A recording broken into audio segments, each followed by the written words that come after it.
నేను మీ మిత్ర 11 175 స్థానాలకు 11 స్థానాలకే పరిమితమై ఘోర ఓటమి. ఎవరు అవునన్నా కాదన్నా వైఎస్ఆర్సీపీ పార్టీని, వైఎస్ జగన్మోహన్ రెడ్డి గారిని ప్రజలు తిరస్కరించారు అని అనిపిస్తుంది ఈ ఓటమి చూస్తే.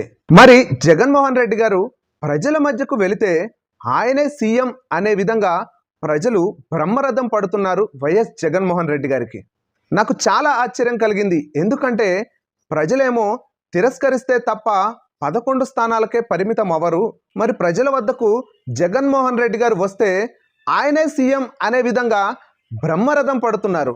అప్పుడు నేను పరిశీలన చేసుకుంటే నాకు కనిపించింది జగన్మోహన్ రెడ్డి గారికి వచ్చింది 11 సీట్లు కాదు, 40% ఓటింగు. అంతేకాకుండా జగన్మోహన్ రెడ్డి గారిని తిరస్కరించింది ప్రజలు కాదు, ఈవీఎంలు అని.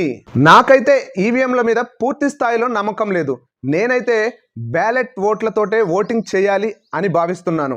మరి జగన్మోహన్ రెడ్డి గారు ప్రజల యొక్క తిరస్కారానికి గురై ఘోర ఓటమి పాలయ్యారా, లేక ఈవీఎంల యొక్క తిరస్కారానికి గురై ఘోర ఓటమి పాలయ్యారా అనే విషయాన్ని మీ యొక్క అభిప్రాయాన్ని కామెంట్ రూపంలో తెలియజేయండి.